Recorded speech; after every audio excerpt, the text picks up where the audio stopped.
CTV's Scott Hurst joins me now. Good morning, Scott. Walk us through what we're learning.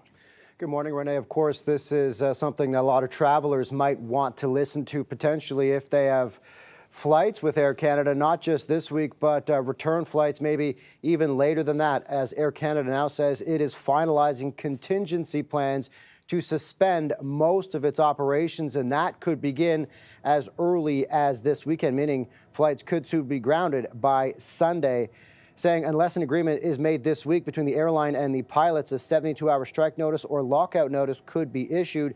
The Airline Pilots Association, which represents more than 5,400 pilots, recently voted 98% to approve a strike mandate. They're in a position to walk off the job as early as September 17th.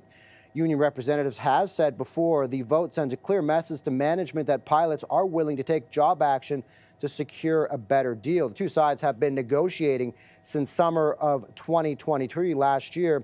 The pilots are looking for Air Canada to address retirement and scheduling concerns, as well as salary, something Air Canada says is a significant sticking point.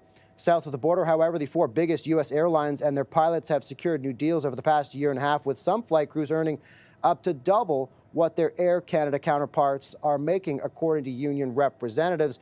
And they're looking for something in line with their neighbors south of the border. According to the airline, talks continue, but the parties right now remain far apart, Renee.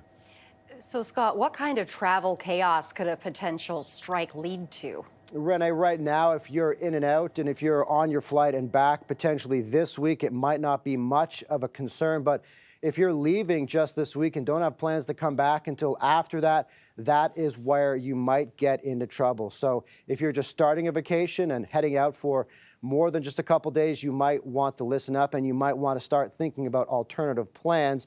A complete shutdown could leave thousands of passengers stranded from coast to coast and beyond, of course, as Air Canada does fly many flights internationally. Air Canada and its subsidiary Rouge operate close to 670 flights daily, Renee.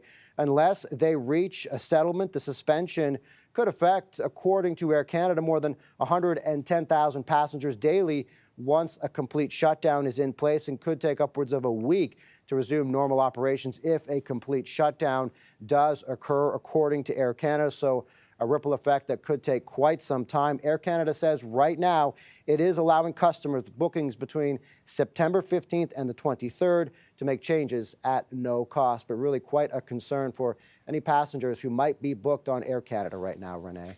Oh, dear. All right, CTV's Scott Hurst reporting. Thanks, Scott. Thanks, Renee.